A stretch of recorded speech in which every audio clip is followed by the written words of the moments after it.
With great pleasure, I welcome you to another beautiful episode of Talk to Be.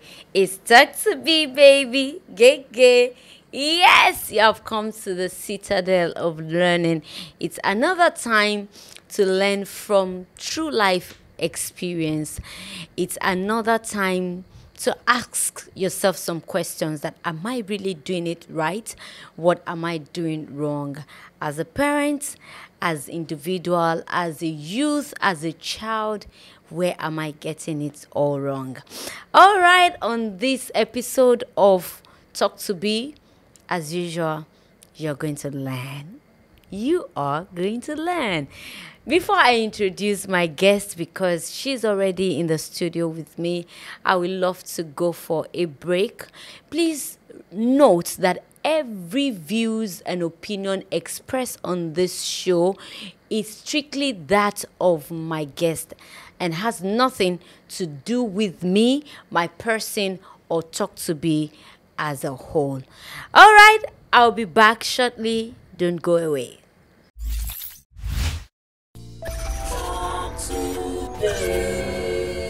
Talk to Be. Share your experience.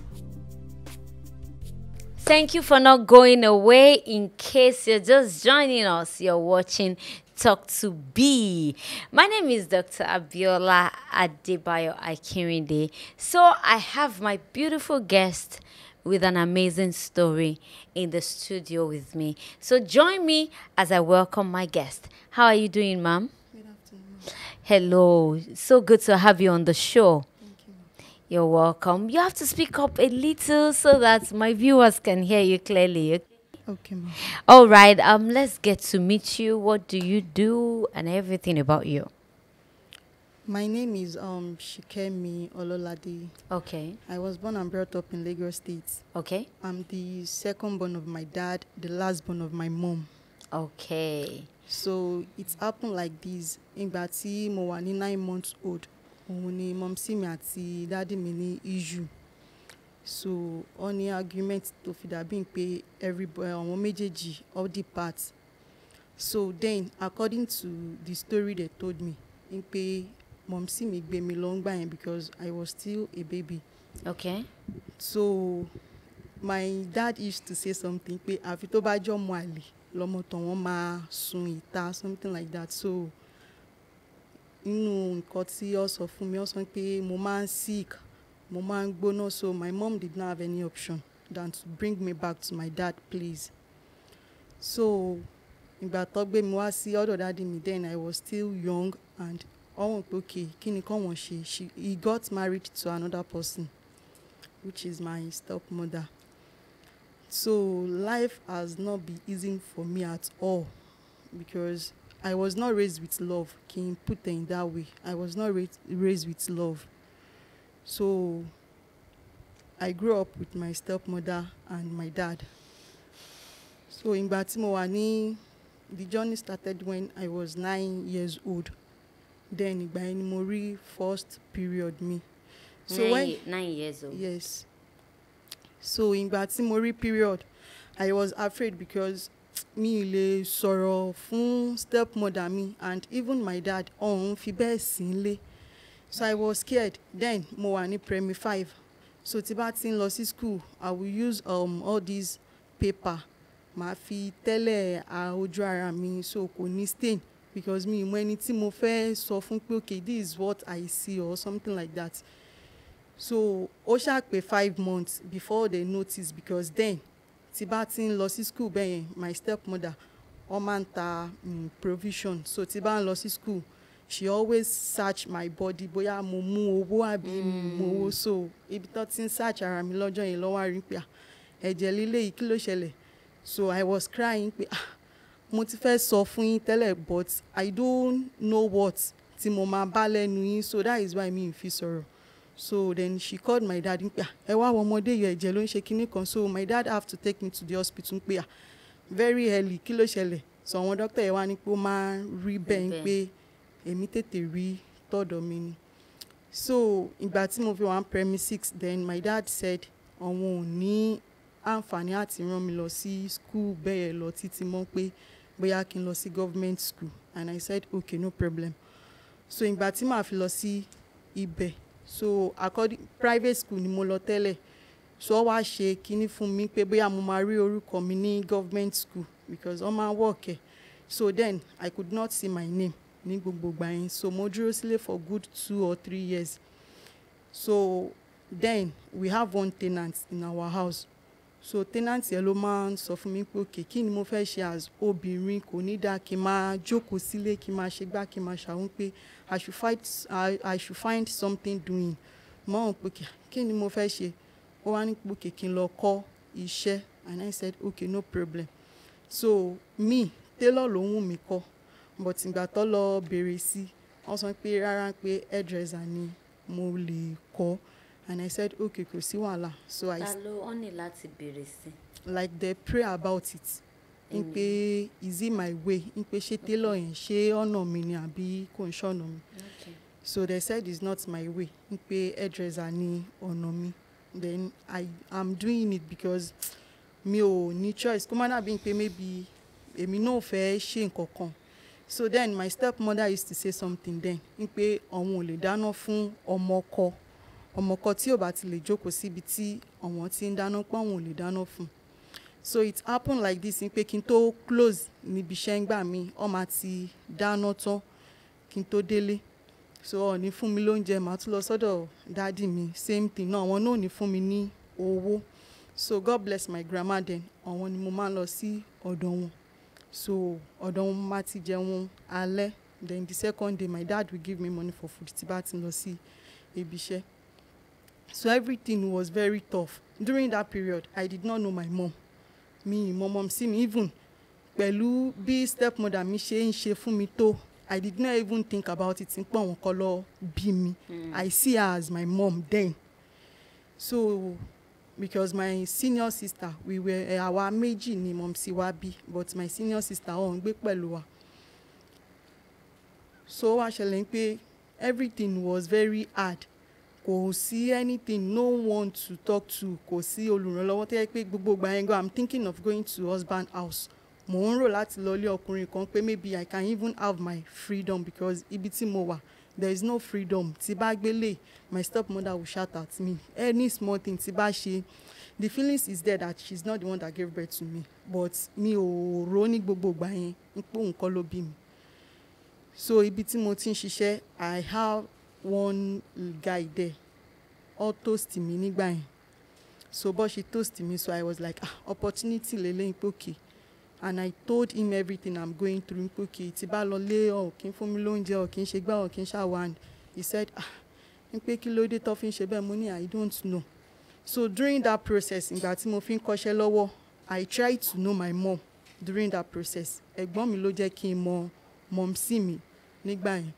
But I should put it in this way, that my mom is not the kind of person tó yẹ pé ó value ọmọ. She's not the kind of person that value child.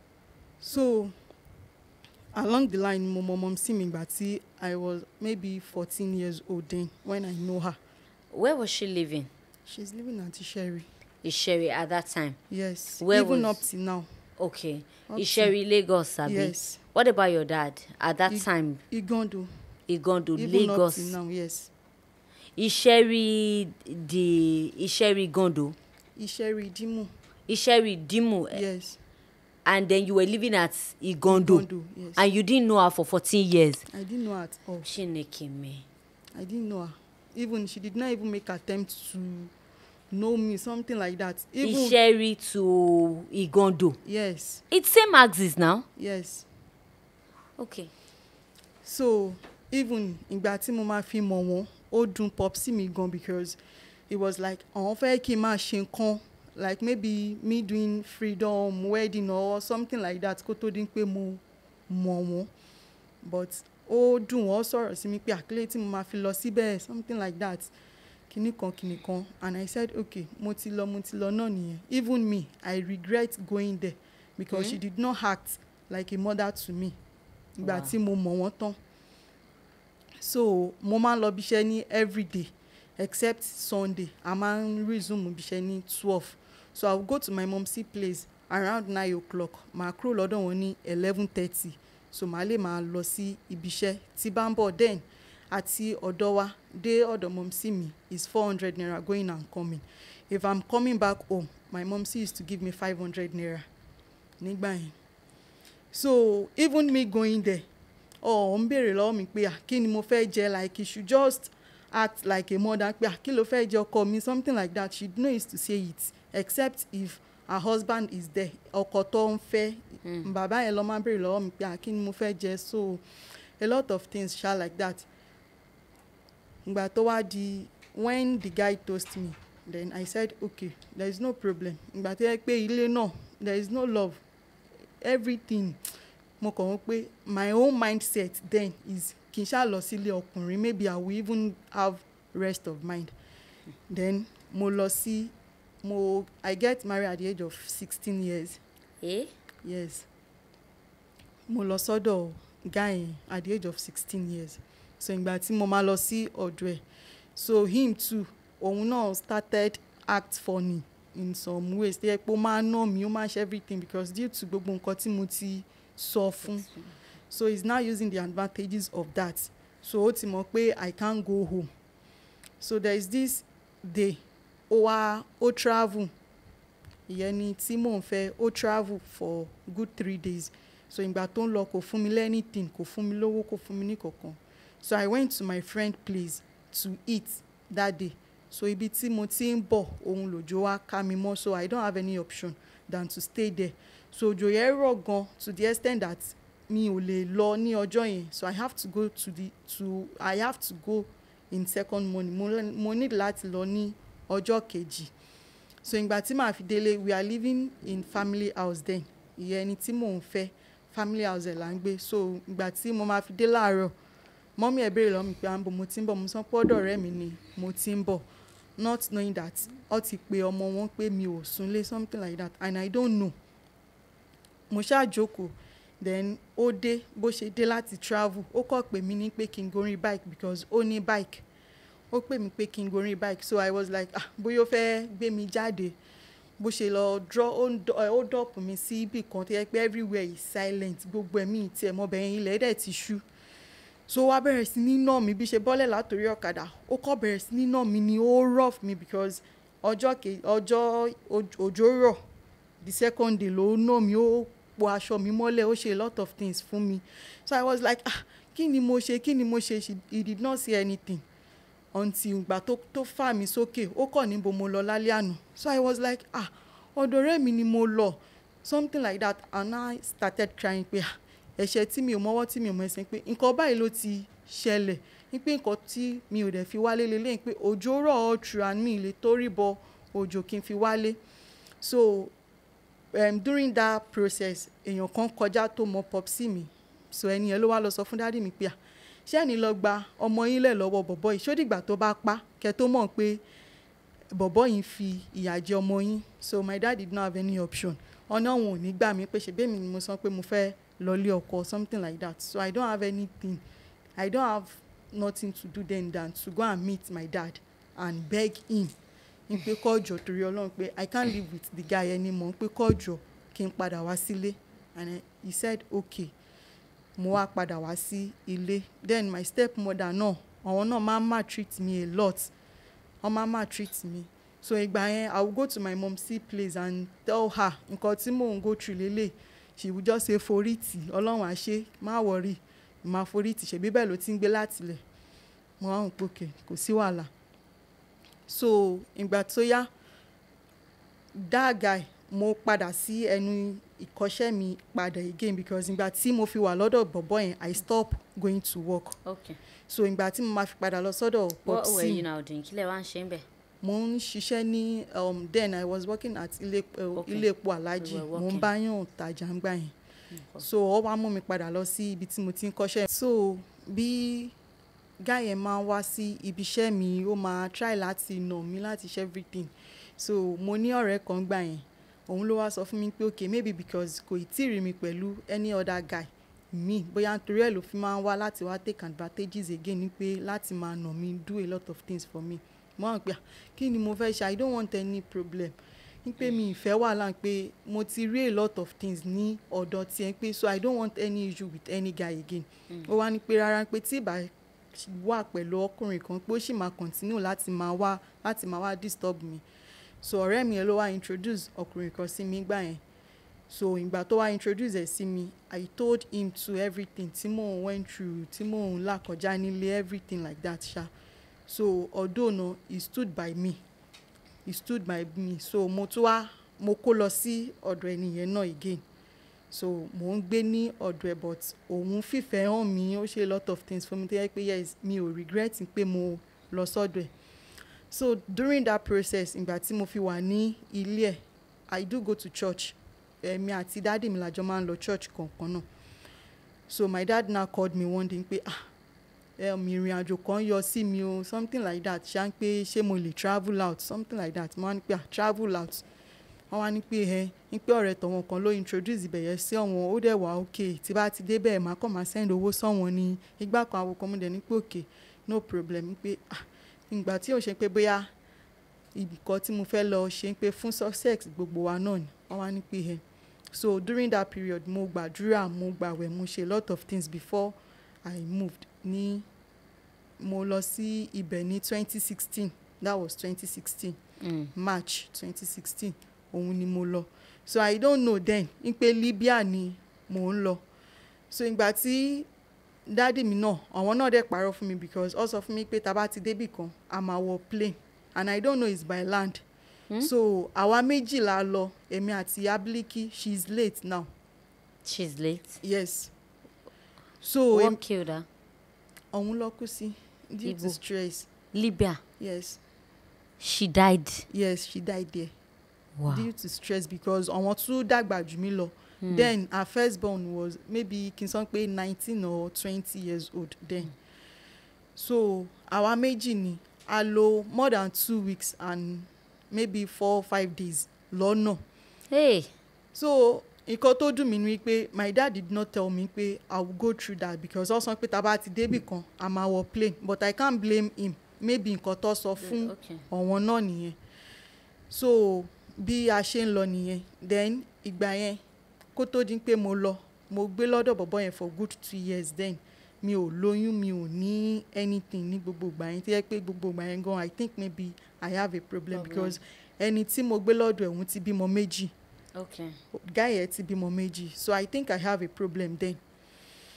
So ìgbà tá a ṣáà wà lọ́nà bóyá due to stress mo ti rí period mi ní ilé tẹ́lẹ̀. Ìgbà tá a tún dé ọ̀nà mo tún rí period mi tí yẹ pé mo ń bleed láti imú. So ìgbà tí a máa dé ibi tá à ń lọ gangan tá a dé Libya bá a ṣe débẹ̀, so ẹni tá a fẹ́ lọ bá gangan wá tó sọ pé a máa san owó fóun. I was like owó kí ni? Ó ní pé ṣé èèyàn kan ló mú wá sí ibi bẹ́ẹ̀ pé owó mọ́tò of course something like that. My dad did not tell me such thing pé tí bá tún débẹ̀ pé mo máa sanwó. Even he did not tell me it's by land. Mo ṣàyàrí, mo bínú, mo sọ fún àwọn yẹn pé èmi ò ní san owó kankan pé àwọn ló máa sanwó pé nǹkan tó sọ fún mi pé kí n dé bíbá kí n bẹ̀rẹ̀ sí ní ṣiṣẹ́ kí n máa send owó sọ́hùn. So ẹni yẹn ṣáà ní pé òun ò ní nǹkan tóun máa ṣe pé kí n pe dáàdì mi. So I have to call him. Ó ṣáà bẹ̀ mí lórí fóònù pé kí n má bínú, kí n má ṣe gbá. Mo dẹ̀ ní pé kò sí wàhálà. Mo ti dé bẹ́ẹ̀ náà, I don't have any option than to pay the money. So during that process I'm arrested for a week. Lọ nípa I'm arrested kó tó dín pé a bẹ̀rẹ̀ iṣẹ́ house help. So ìgbà tí mo máa sùn tí mo máa jí, the man there is now like ọmọdé yìí ti lóyún. So ẹni tájọ wá ìyá Abiliki, so the lady was ìyá Abiliki ni mo máa ń pè wọ́n. So ìyá Abiliki wá sọ fún mi pé kò lóyún o, ó ń ṣe nǹkan oṣù ìgbà tí a fi ń bọ̀ ní pé kódà stress because róúnjẹ jẹ gan, oúnjẹ wa tán sọ́nà pé kò róúnjẹ jẹ bóyá torí ẹ̀ ló fi ń sùn lómi. Wọ́n ní pé rárá pé ọmọ tí wọ́n ń wò yín pò ti lóyún. Then ó lọ ra pregnancy test ó ṣe ó wá rí pé ó wá positive. Mo ní kí ni mo fẹ́ ṣe? Mi mọ̀ pé mo lóyún, pé tó bá jẹ́ mo mọ̀ pé mo lóyún gan ni mi ní bọ́ sọ́nà because mo ń ṣe period lọ́wọ́ kó tó di pé mo kúrò. Ni mo wá ṣàpè ẹni tí mò ń fẹ́ nǹkan báyìí ni ó ṣẹlẹ̀. Ó wá ní pé kí n má yọ o, kí n má bọ́ tẹ̀ pé òun náà ń bọ̀ pé òun máa wá san owó yẹn because then náà sọ pé 10 months ni mo máa fi san owó. Ní pé 10 months mo máa fi san owó. Mo wá ní pé so then ẹni tí mò ń fẹ́ yẹn family wọn wà okay so ó need láti ìgbà yẹn à ń gbé ní room and parlour so ó fi room and parlour yẹn rent ó ní ṣọ́ọ̀pù náà gbà yẹn ó fi ṣọ́ọ̀pù yẹn náà rent tó fi ṣe owó mọ́tò ti tọ̀dọ̀ ẹ̀ so mo rò pé bóyá connection tóun bá lọ kò ń ṣe good connection so ìgbà tó dé ọ̀nà kan ó mú lọ́nà so ìgbà tó mú lọ́nà obìnrin ló ẹni tó dẹ̀ gbé mi wọlé so obìnrin yẹn wá sọ pé òun ì tí ì bímọ rí wípé òun ò nílé abort oyún fún mi mo wá ní pé èmi gan ò fẹ́ ṣe abortion pé mi ì fẹ́ yọ oyún ó wá ní pé tí ì bá yọ oyún pé ó máa fi mí ṣe iṣẹ́ aṣẹ́wó ń pè because kò sí any house help tó máa ṣe kò sí any olóyún tó máa ṣe house help because ó máa ṣe test fún mi tó bá dẹ̀ ti rí pé mo lóyún pé ọ̀ ní gbà mí ní pé so either kí n foyún lẹ̀ kí n lọ ṣiṣẹ́ aṣẹ́wó àbí kí n ṣẹ́ oyún kí n lọ ṣiṣẹ́ house help ní pé and àwọn ò ní lè ṣẹ́yún fún mi pé àwọn máa need láti tà mí fún ẹlòmíì yes nípa àwọn máa need láti tà mí fún ẹlòmíì so I was like mi ní option ìgbà tí ẹ pẹ́ ẹni tí mo gbójúlé náà tó ń bọ̀ ọ ti mú lọ́nà kò sí problem. ibo náà ti mú. ọmọ ní desert nígbà yẹn. ọmọ àmọ́ ṣáwọn ọlọ́pàá ni. àwọn ọlọ́pàá yes wọ́n mú wọn lọ́nà because téèyàn bá lọ with good connection wọ́n máa ń múyàn lọ́nà. oh wow.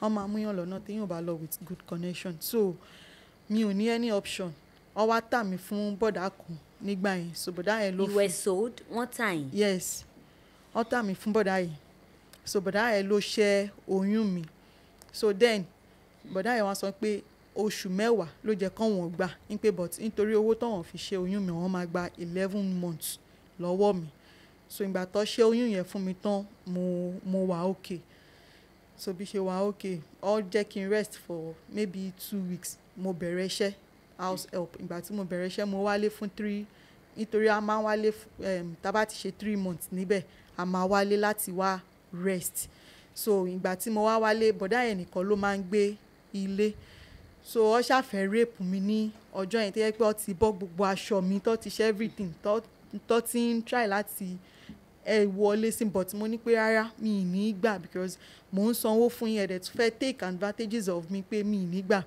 so the second day because alẹ́ ni ó ṣe kinní yẹn so the second day ó tà mí fún ẹlòmíì again yes ó tà mí fún ẹlòmíì so bó ṣe tà mí fún ẹni yẹn bọ̀dá Àríyọ̀ lórúkọ ẹni yẹn so ìgbà tí mo wá débẹ̀ mo ṣáàbẹ̀ bọ̀dá Gàfárì bọ̀dá Àríyọ̀ pé because bọ̀dá Gàfárì sọ fún wọn pé kí ó fi mí ṣe iṣẹ́ aṣẹ́wó mo wá ní pé rárá pé kó jọ pé mi ò lè ṣiṣẹ́ aṣẹ́wó mo ṣáàbẹ̀ wọn then àwọn dádì mi náà pè wọ́n láti Nàìjíríà pé kó má fi mí ṣe iṣẹ́ aṣẹ́wó so wá ní pé òkè àwọn ti gbọ́n pé bọ̀tán wọn máa mú mi lọ sí iṣẹ́ house help again padà but mo máa need láti tún owó san aside from the 3 months tí mo ti sọ fún bọ̀dá Gàfárì tẹ́lẹ̀ pé because all 2 meter so mo máa start afresh again so I don't have any option mo tún lọ sí ibi iṣẹ́. in the 3 months ṣe máa gba salary rárá.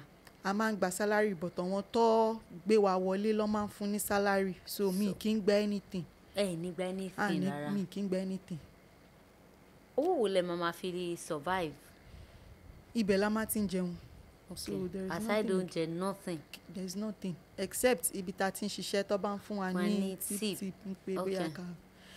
so ìgbà tí mo máa tó fi ṣiṣẹ́ 3 months tí mo wá sí ilé bọ̀dá Àríyọ̀ náà make attempt láti rape mi so mo ṣàbẹ̀ wọ́n pé kọ́jọ́ mi ì fẹ́ nǹkan báyìí pé nǹkan tí ẹni alákọ̀ọ́kọ́ fẹ́ ṣe òun náà lẹ́yìn náà ẹlẹ́ẹ̀kejì fẹ́ ṣe pé and Nàìjíríà dẹ̀ ní gbogbo ẹ tún gbọ́ Yorùbá ní Yorùbá lèmi náà pé kọ́jọ́ ṣàgbọ̀ ìgbà tó di ọjọ́ kejì àwọn náà tà mí fún ẹlòmíì so for God so good ibi tó tiẹ̀ tà mí lọ connection as gangan ni ó tà mí lọ ilé aṣẹ́wó gangan ni ó tà mí sí so ìgbà tó máa fi tà mí sí so ẹni yẹn wá ń jẹ́ Jímọ̀ and orúkọ dádì mi náà Jímọ̀ ni orúkọ dádì mi so ìgbà tí mo débẹ̀ ẹni yẹn wá sọ pé mo ti bẹ̀rẹ̀ iṣẹ́ nìyẹn o ní pé báwo wà ní so mo wá bẹ̀ ẹni yẹn pé kó jọ ẹni yẹn ò tiẹ̀ wá fún mi ní fóònù láti fi pè because ó dàpọ̀ ti sọ fún pé mo pe Nàìjíríà nígbà yẹn ní pé àwọn fún mi fóònù pé àwọn mọ̀ pé kọ́ tí mo fẹ́ sọ nìyẹn tẹ́lẹ̀ pé so kọ́ má fún mi ní fóònù láti fi pe anybody tí bá sọ pé mo fẹ́ pèèyàn kankan kọ́ má dà mí lóhùn so bí mo so ẹ ní lè pè rárá. mi ì ní lè pè rárá so bí mo ṣàṣe for 10 months. yes ó dìgbà tá a bá sanwó tán kó tó kí n téèyàn. táwọn family yín bá fẹ́ bá yín sọ̀rọ̀ nǹkan. Bóyá ti bá wálé láti wá rest then a lè. Ilé níbo nílé. ṣe mọ̀ ilé agent tó gbà yín. o ok máa ń lọ bẹ́ẹ̀. a máa ń ibẹ̀ la máa ti ń wá láti wá sí mi ilé àràbù la máa ti lọ ń ṣiṣẹ́ house help so ibẹ̀ la máa ń wà for good 3 months. ok so after 3 months. a máa wálé láti wá rest bóyá 4-3 days a máa tún padà. Again. Just that. Yes. In 3 months. Yes.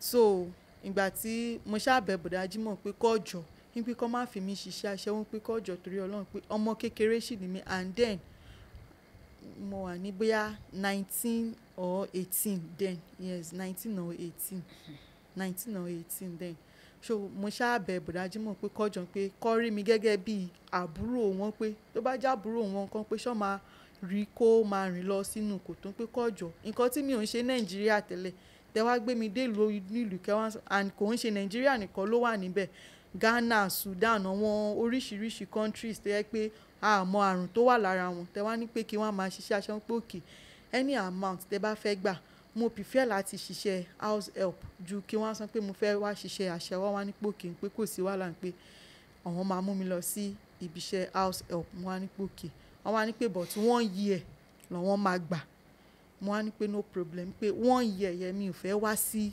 ilé because kẹ́yìn náà máa make attempt bí àwọn èyí tó kù náà ṣe kẹ́ má tún lọ tà mí so wá ní pé báwo mo ṣe wá fẹ́ survive nílé Arab fún odidi ọdún kan mo ní kọ́ máa wọ̀rí pé èmi ni mo mọ̀ nǹkan tí ojú mi rí ti bá wálé pé mo fẹ́ wá rest pé so mi ì fẹ́ wá sílé mọ́ pé kọ́ máa wọ̀rí pé kọ́ ṣàfi mí sílẹ̀ síbẹ̀ so mo ṣàwà ń bẹ́ẹ̀ mo ń ṣiṣẹ́ mo ń ṣe everything tí oṣù bá parí ó máa send owó sí wọn so mo ṣàṣe for good 13 months so ìgbà tó wá pé 13 months mo ti san owó tiwọn tán so 1 month tó kù mo wá gbà pé kí n padà lọ sí ọ̀dọ̀ ẹni tó gbé mi wá gangan lady tó gbé mi wá tó tà mí fẹ́ lómi pé obìnrin lọ́wọ́n àwọn máa tún lè try láti tọ́ mi sọ́nà so ibi tí ó ń gbé ó jìnnà sí ibi tí mo wà so ìgbà tí mò ń bọ̀ bí ṣe ń lọ sí ọ̀dọ̀ wọn ni àwọn ọlọ́pàá mú mi ní ọ̀nà pé mi ò ní passport so ó mú mi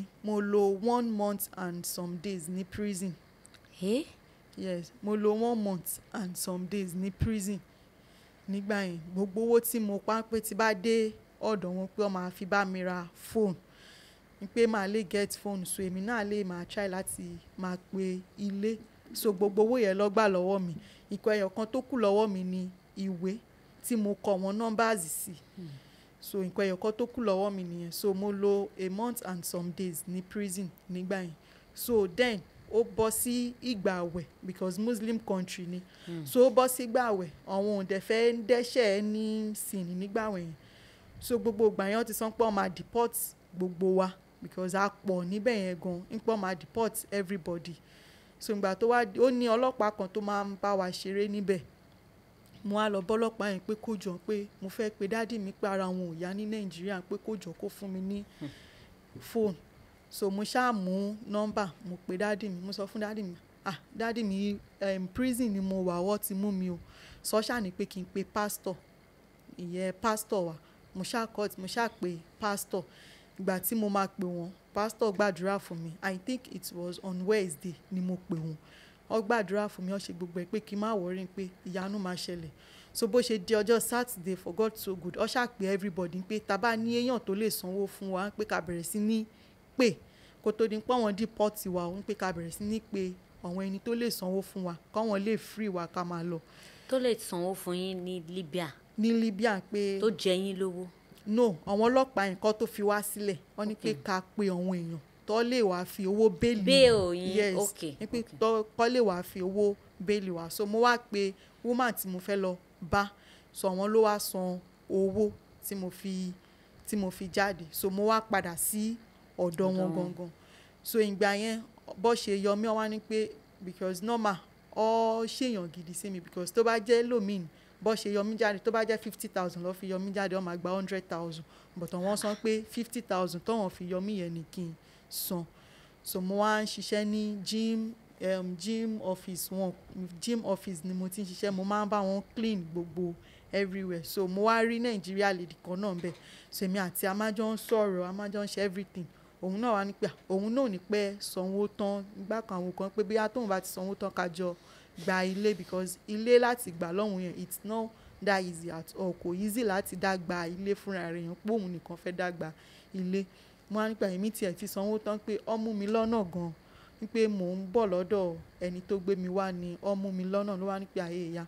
So ìgbà tí mo máa fi sanwó ẹni yẹn tán, mo wá ṣiṣẹ́ extra month again. Bí ṣe ṣiṣẹ́ ni lady yẹn náà ṣiṣẹ́, aṣájọ wà níbẹ̀, àjọ wa gba ilé. So bá ṣe jọ gba ilé, aṣájọ ń gbé, then mò ń ṣiṣẹ́.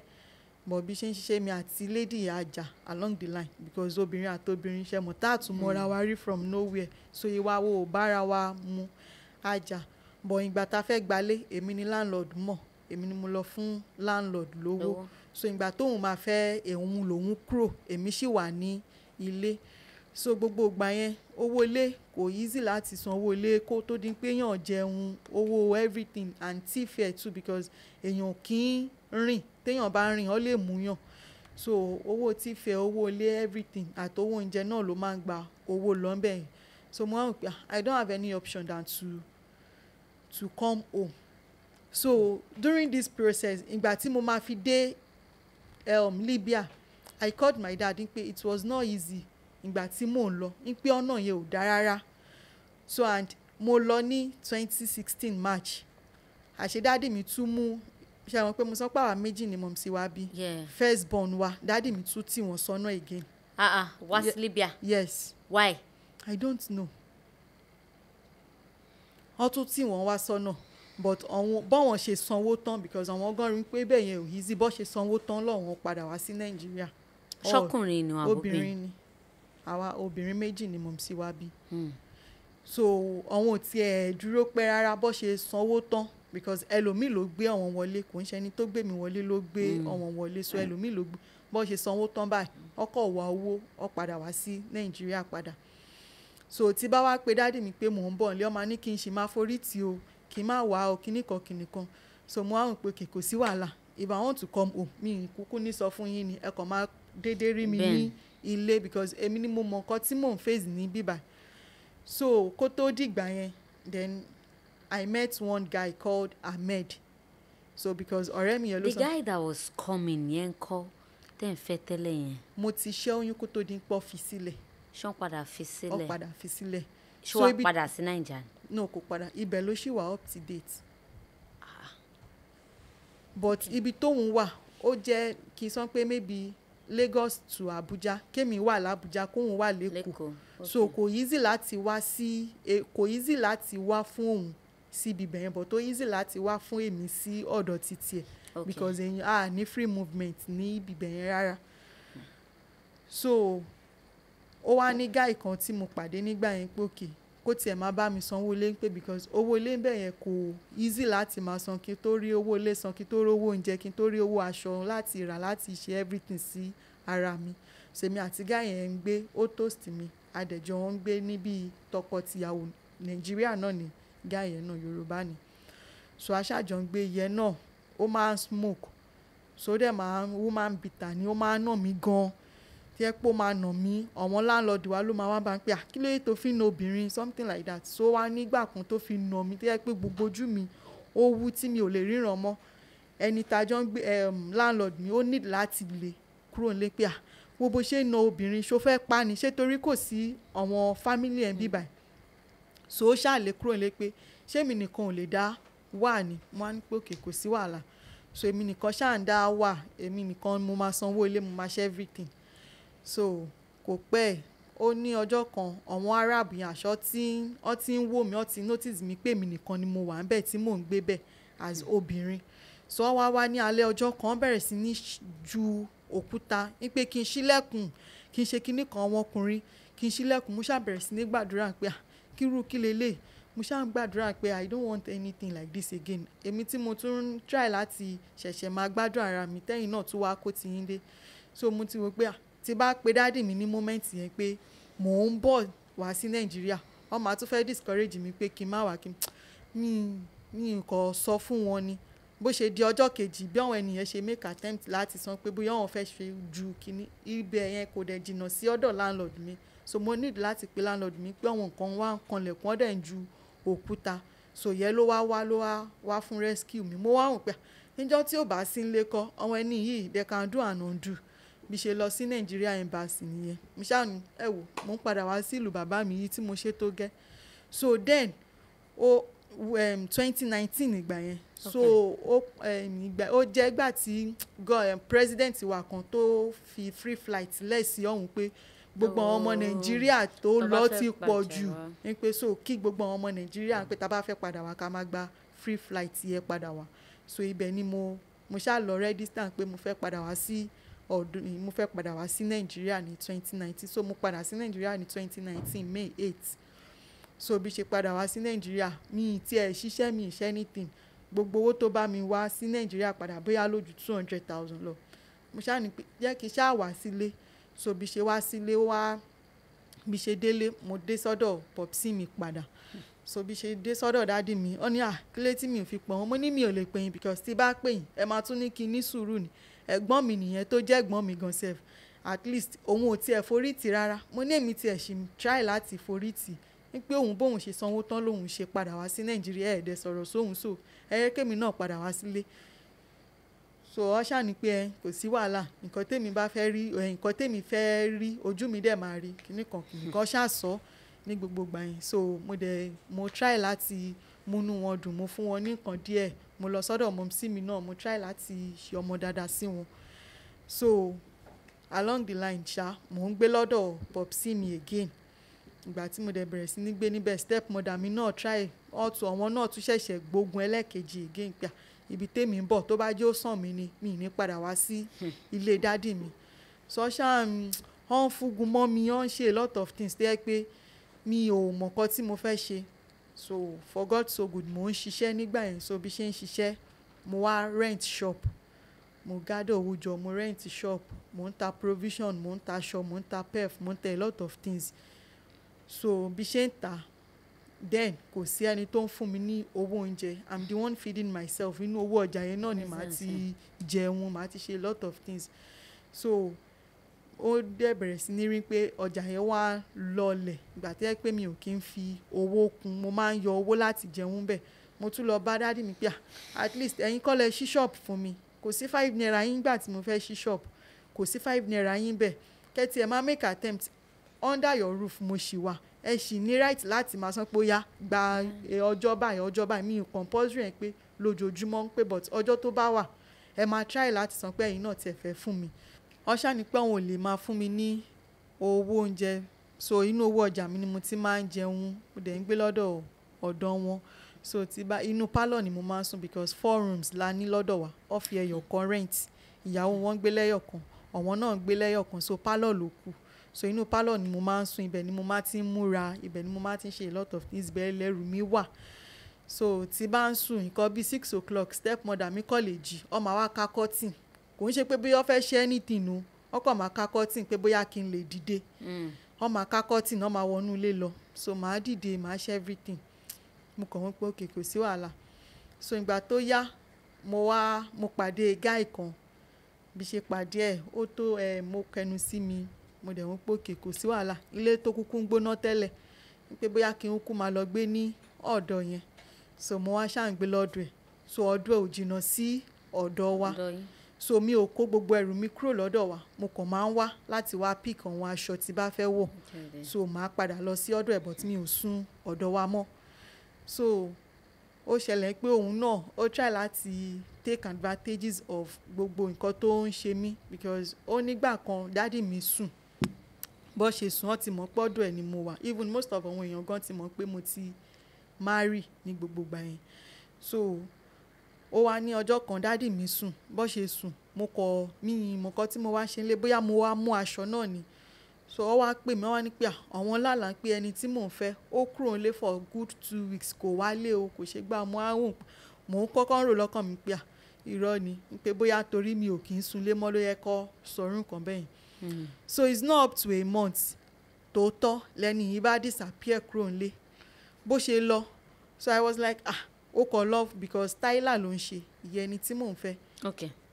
Tyler ló ń ṣe so bó ṣe lọ ó gbé irinṣẹ́ ó kàn ní pé òun fẹ́ lọ ṣiṣẹ́ Monday Tuesday Wednesday Thursday kò wálé so mo dẹ̀ máa pè ó máa ní pé òun bọ̀ so ìgbà tó wá di ọjọ́ Saturday kan mo wá pè pé kó jọ because ìgbà tí dáàdì mi fi sọ fún mi pé àwọn lálàá mo délé mo lọ sọ fún pé dáàdì mi sọ pé àwọn lálàá o ní pé wọ́n sọ pé òní wálé fún 2 weeks òjò torí Ọlọ́run má yẹ̀yẹ́ mi o something like that tó wá ní pé irọ́ ni pé òun ò lè ṣe irú kan bẹ́ẹ̀ mo wá ní pé òkè kò sí wàhálà so mo wá ṣàpè pé kó jọ pé ṣó rántí nǹkan tí dáàdì mi sọ pé àwọn lálàá ìgbà kan àwò kan ó wá ní pé òkè pé ṣé mo mọ̀ nǹkan tó máa ṣẹlẹ̀ pé kí n máa lọ lé wa náà wọ́n ní kí n máa lọ lé wa bíi ti báwo most of àwọn èèyàn ló mọ̀ pé ilé ọkọ ni mo wà kí n máa lọ lé wa ibi tó lè dé mi àti ẹ̀ tí ń plan bá ṣe máa wá ṣe introduction tó ń béèrè lọ́wọ́ mi pé kí lọ́ọ́ máa gbà mo ní pé mi ò mọ̀ pé but màá try láti béèrè lọ́wọ́ àwọn èèyàn ó wá ní pé kí n máa lọ lé náà mi ò lè lọ lé o ó yá wá jẹ́ kí n tiẹ̀ rí ẹ kájọ sọ̀rọ̀ nítùbínùbí ó ní pé òun ò ní wálé pé tí bá ṣáà ti make decision pé mo fẹ́ kọ́kọ́ lọ sílé wa náà mo wá hàn pé báwo ni mo ṣe fẹ́ ṣe and gbogbo ìgbà yẹn owó ṣọ́ọ̀pù mi ti due tó yẹ pé mi ò kí ń lọ ṣọ́ọ̀pù gan mọ́ ní during that period which is gbogbo nǹkan tí mo sọ is I think it's last year so owó ṣọ́ọ̀pù mi ti due mi ò kí ń lọ ṣọ́ọ̀pù mọ́ mi kì í ṣe anything mo wá ní pé òkè kó tiẹ̀ wálé náà kò ń ṣe ọ̀rọ̀ orí fóònù ní pé ká jọ sọ̀rọ̀ one on one ní pé kó jọ kó má ṣe bẹ́ẹ̀ yẹn fún mi pé gbogbo àwọn èèyàn ló ti mọ̀ pé ilé ọkọ ni mo wà ó ṣáà ní pé rárá ò kí n máa lọ mo ṣáà bẹ́ẹ̀ mo ṣe everything ó wá ní pé òkè òun máa wálé ó wá wálé ní ọjọ́ Monday so bó ṣe wá wálé a jọ sọ̀rọ̀ mo ní pé òkè ṣé torí owó ṣọ́ọ̀bù mi tí mi ò rí san àbí torí pé mò ń jókòó sílé ó dáa mo mọ̀ nípa oil ní pé màá lọ ṣe mo ní káńtà ní inú ṣọ́ọ̀bù pé màá lọ gbé káńtà mi pé mo sì ní change díẹ̀ màá tún fi bẹ̀rẹ̀ oil ní pé mo mọ̀ nípa oil business ó wá ṣáà ní pé òkè òun ti gbọ́n pé kò sí wàhálà so mo wá ní pé ó dẹ̀ wá ní ẹni tó ń jẹ mí lówó gan pé kí n lọ sí ọ̀dọ̀ ẹni yẹn ó wá aṣáàjọ sùn mọ́jú ìgbà tó dọjọ́ kejì mo ti múra pé mò ń lọ sọ́dọ̀ ẹni tí ó ń jẹ mí lówó pé kí n lọ béèrè owó ìgbà tó máa fi dìrọ̀lẹ́ tí màá fi dé ni mo wá rí pé ó ti padlock ilé mo rí pé ó padlock ilé mo lọ wo ibi tá máa ń fi kíìsì because kí ẹ̀yọ̀ kan la ní mo rí pé kò sí kí n bẹ̀ mo wá pè ibi bẹ̀ a room self-contained ẹ̀ ni so ó ní compound ibi tí mo ti sọ pé kí n wá network lọ kí n lọ pé mo wá rí ẹrù mi níbi kọ́nà kan apá mi kọ́kọ́ jábọ̀ pé ẹrù mi lélẹ́yìí ṣé bọ̀bọ̀ yìí padà ṣe ìfẹ́ inú ẹ̀ mo wá pè mo wá ní pé jọ̀ọ́ torí Ọlọ́run má ṣe báyìí fún mi ò lè padà sílé jọ̀ọ́ jẹ́ àjọ sọ̀rọ̀ ẹni tó dẹ̀ fẹ́ fún mi lówó gan ó ti fún mi ní owó kódà ẹni yẹn tún fún mi ní extra pé torí mo sọ pé mo fẹ́ bẹ̀rẹ̀ oil business kò dẹ̀ sẹ́ni tó máa help mi ní pé kó jọ kó wálé ó ní pé mi ò lè rí òun o ní pé kódà kí tiẹ̀ má fọkàn sí pé mo máa rí òun ìnà yí ẹ̀ ní pé kí n máa lọ kíníkan mi ìmọ̀kan tí mo fẹ́ ṣe so mo wá padà mo pe ọ̀rẹ́ mi I have one friend then so mo wá ní pé kó jọ mi lè padà sọ́dọ̀ dádì mi because èmi ni mo mọ̀ nǹkan tí step mother mi ṣe fún mi pé mi ò lè lọ síbẹ̀ lẹ́lẹ́kẹta again èmi ni mo mọ̀ nǹkan tí màá rí so ọ̀rẹ́ mi yẹn ló wá mú mi ọ̀dọ̀ ẹni mò ń wà tí mo ṣáà ń ṣe àwọn iṣẹ́ kéékèèké so during that period ní gbogbo last year yẹn mo make attempt láti lọ sí Libya padà because yes ìgbà tí mo rí pé there is nobody kò sí anybody kò sí ìyá kò sí bàbá so ìgbà yẹn mọ̀mísí mi àmàlà ni mọ̀mísí mi ta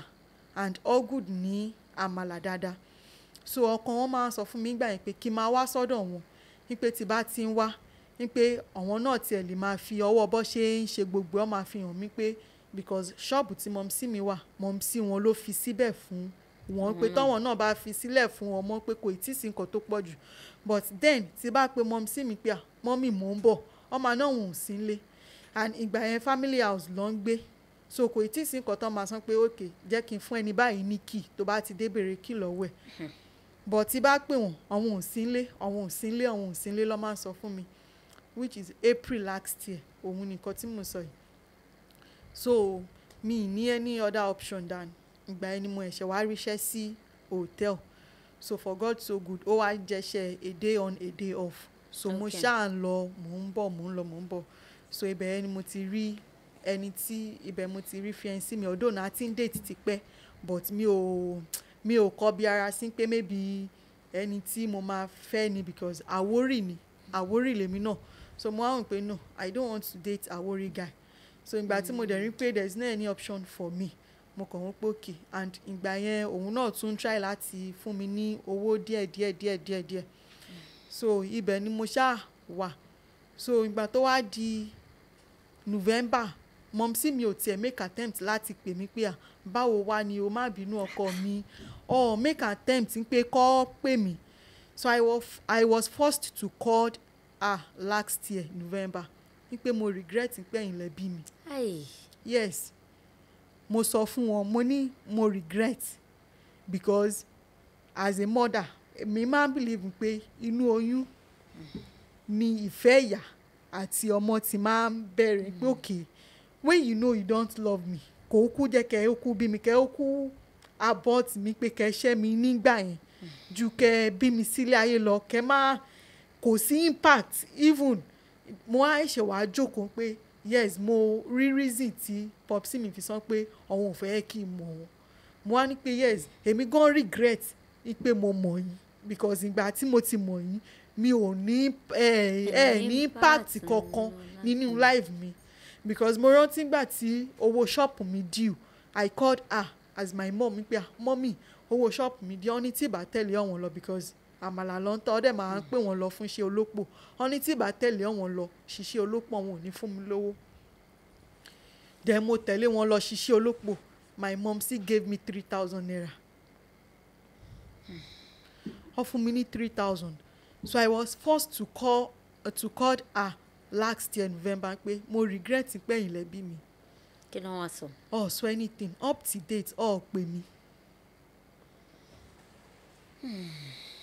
Up to date pè mí ní pé ṣe mọ̀ tó bá jẹ́ ìyá mi ni ó ti ẹ̀yẹ kọ́ lè sọ pé má bínú ọkọ mi o kò rí bẹ́ẹ̀ kò ṣe gbá pè mí lẹ́yìn ìgbà tí mo ti pè wọ́n pé mo regret pé ẹ̀yin lẹ bí mi ọkọ fi ẹjọ́ mi sùn ẹ̀gbọ́n mi pé mo sọ pé èmi kábàámọ̀ pé àwọn lọ́wọ́ bí mi mo ní mo sọ kò ń ṣe pé bóyá kínní mo ti ronú jinlẹ̀ kó tó di pé mo sọ ni because ẹ̀ ń gbé ní Ìṣẹ́rí mò ń gbé ní Ìgàndò kò jìnnà síra wọn ronú rí pé òkè jẹ́ kí n tiẹ̀ wọ́mọ̀ mi lọ èmi ní fúnra mi willingly ni mo wá yín wá mo tún wá yín wá náà tún act like mother to me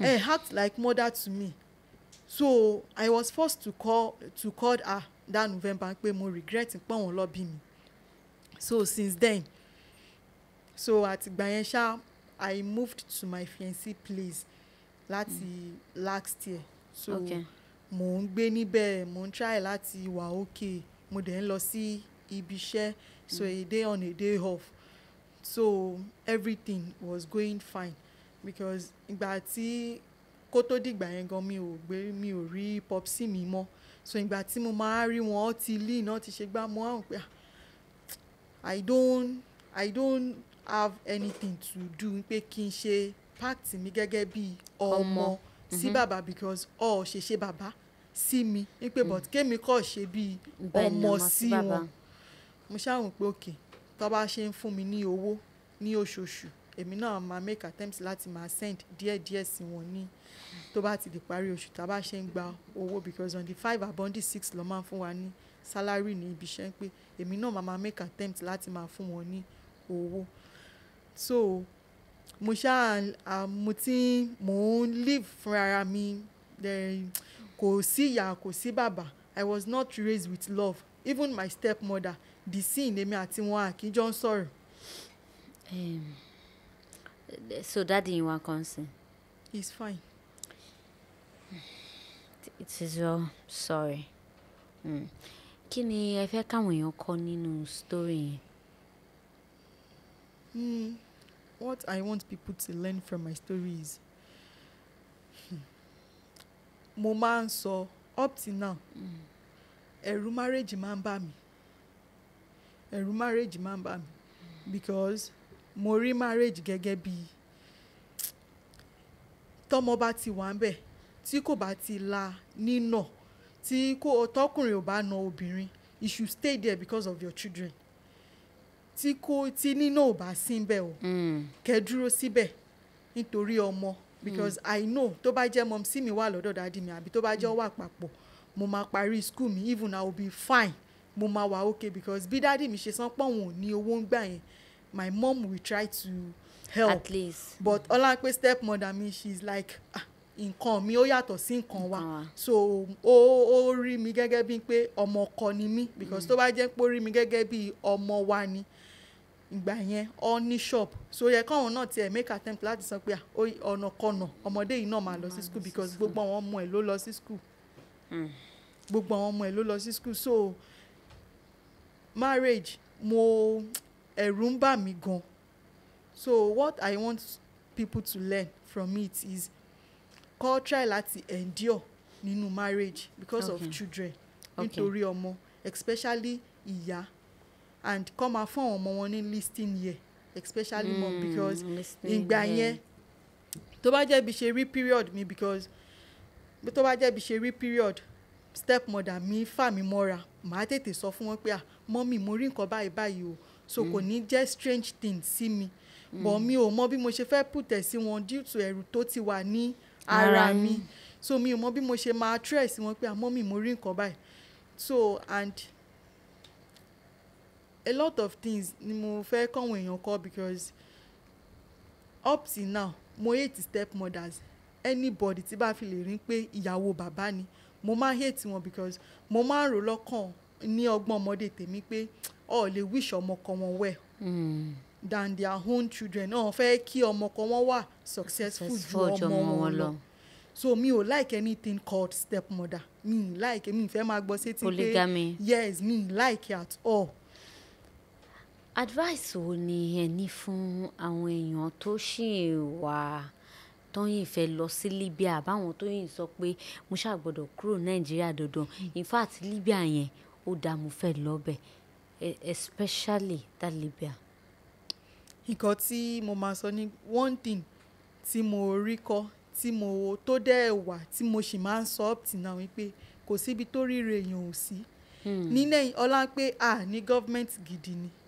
Because then ìgbà tí mo fi lọ síbẹ̀ their salary was 70,000 nígbà yẹn, 70,000 monthly, yes, 70,000 normal tá bá wà Nàìjíríà yìí náà tí a bá ríṣẹ́ gidi a máa rí ju 70,000, because ibi tèmi ti ń ṣiṣẹ́ nísìn at least kó tó dín pọ́ fún wa ní owó oṣù mo ti máa ń rí tip tẹ́ pé ó máa ń ju owó oṣù mi gan lọ. So my advice for them is not to go, because number one is kí n sọ òótọ́ fẹ́yàn nù, ń sọ tòótọ́ fẹ́yàn, máa parọ́, because mo mọ̀ pé tó bá jẹ́ sọ tòótọ́ fún popsi mi ní sọ pé kí n lọ, so máa parọ́ fún èèyàn láti lè jẹ́ kó lọ. So my own advice is kò síbi téèyàn wà torí èèyàn ò sí bẹ̀, because mo lè fẹ́ sọ pé maybe life mi ó wà better níbí báyìí ju ọ̀hún lọ, because this is my father's land.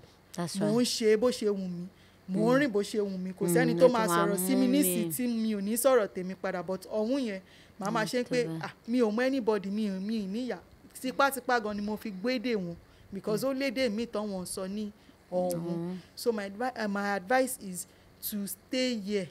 Kò sí nǹkan téèyàn fẹ́ lọ mú ní Libya, kò sí nǹkan téèyàn fẹ́ lọ mú níbẹ̀, because ìyà ló pọ̀ jù níbẹ̀. All right, Aunty Shikemi, thank you so much for coming on the show. Ẹ ṣé tí ẹ wá kọ́ wa lẹ́kọ̀ọ́, pàápàá jùlọ èyí tí a ò mọ̀ nípa àwọn òbí tó fẹ́ kí àwọn ọmọ wọn. Parents, you want your children to travel, by all means, please find out where they are going. It's not a must that they travel abroad if you cannot afford them to go to a good country. Àwọn ọmọ yín náà lè wà ní Nàìjíríà kan ṣoríire. Ẹ jọ̀ọ́. Then please parents, a lot of the issues we have, they are actually from the parents. Foundation ni. Give your children listening ears. Ẹ jẹ́ kán bá yín sọ̀rọ̀, ẹ gbọ́ nǹkan tó fẹ́ sọ, ẹ tọ́ ọmọ tẹ́ ẹ bá bí, kí ló dé tá máa ń fi ọmọ sílẹ̀ fáwọn èèyàn láti bá wa tọ́ mi ò lè ní pé ẹ̀ ní ṣiṣẹ́ o kẹ́ gbọ́mọ sílẹ̀ fún yàn o mi ní kẹ́ má ní nání o mi ò ní pé kẹ́ má ṣiṣẹ́. I'm not saying that, but I'm saying take care of your children, take care of their responsibilities, listen to them, talk to them, know their needs. Tó bá dọjọ́ iwájú wọn kì í gbàgbé ọmọ tẹ́ ẹ tọ́ bẹ́ẹ̀ yẹn báwo lẹ ṣe fẹ́ kọ́ tọ́ títí wọn irú àwọn wo lẹ fẹ́ kán dà sáwùjọ wa. Please, we need to watch these things. Please, parents, thank you so much. Ṣé ti gbọ́? They told the father was told that consider the one ṣàsọ fún ọ ní pé ẹ máa wọ plane tẹ́ bá ti débi kan wọ́n wá lò how many? 2 weeks and some maybe 3-4 days. 4 days. No, that's about 17-18 days. Lọ́nà láti fi rìn ẹ lè wà àwọn méjì lọ́jọ́ lọ èèyàn kan ló padà wá kọ́ ló ń bá wa tẹ ìyá Bílíkì sáfẹ́fẹ́ rẹ̀. Can you imagine what if she didn't return? Please, kò ń ṣe dandan ní ìwé tọ́mọ agbára yín bá ká láti rán ọmọ yín bíbá ẹ rán wọn. Tó bá jẹ́ṣẹ́ lágbára yín ẹ jẹ́ kán kọ́ṣẹ́ àìmọ̀ èèyàn tí ò lọ school tó níṣẹ́ in fact tó bá lọ school sìn ó sì nídìí iṣẹ́ ọwọ́ tó bá tẹ̀ jẹ́ wípé agbára yín ni ò gbéwèé besides kí láti ẹ̀ ń sọ gan-an ẹ má bí ọmọ tẹ́ ẹ̀ ní lè tọ́ iye tẹ́ bá lè tọ́ bí irú tí mọ́mì yín sì ṣàfẹ́ sọ pé méje pọ̀ jù ni mélòó lọ ní after ẹ̀yin méjì yẹn. I'm the last born. Nínú ọmọ méjì mọ́mì ẹ jọ̀ọ́ ẹ ṣàtúnṣe ẹ lè imagine tí ọmọ yín fi dàgbà tó báyìí. How old are you, please? 29. At 29 ó ṣì ń sọ ní last year pé òun regret láti pé kẹjẹ ìyá. I don't think there is anything tó bad fún òbí jù bẹ́ẹ̀ lómi sọ pé àwọn náà lẹ́bi ti sin ọmọ mi tó dá yín lẹ́bi o mi ò tó dá yín lẹ́jọ́ bọ̀ ẹ jọ̀ọ́ ibi tó bá kù díẹ̀ ẹ bá wa ṣàtúnṣe lágbára Ọlọ́run ẹ ò ní ṣe lásán Ọlọ́run á fèrè síṣẹ́ yín lágbára Ọlọ́run ẹ máa ga jù báyìí lọ ẹ máa tó ọmọ ṣe fún wọn ẹ jọ̀ọ́ whatever tán bá ti gbà ṣẹ̀yìn ẹ dáríjì wọn kẹ́yìn náà lè rọ́nà títí yín lọ ẹ jọ̀ọ́ bó ṣe ó ṣe kò ṣe Yorùbá máa ní wípé òbí ẹni ọ̀run ẹni ni ẹ má ti ara wọn ṣẹlọ́n ṣe ti gbọ́. God help you. Thanks for coming on the show. Thanks for sharing your experience with us. This little gift is from us to you. Ejo, Ebawa Fifegba. You're welcome. All right, guys. Thank you for watching. I'm sure you have learned something today. Please, parents, let's take care of our children. It's very important. It hurts me so bad when I hear stories like this. And then they keep coming. Hey, Joe. May God help us all. My name is Dr. Abiola Adebayo Akinrinde. Do not forget, in whatever thing you're doing, put God first, be determined, and stay focused. Please, if you are yet to subscribe to this channel, kindly subscribe, share, like, tell others about this channel so that they can also learn from it. Okay? You can also follow me on Facebook as Abiola Ayomide Adebayo. I love you guys, and God bless you all.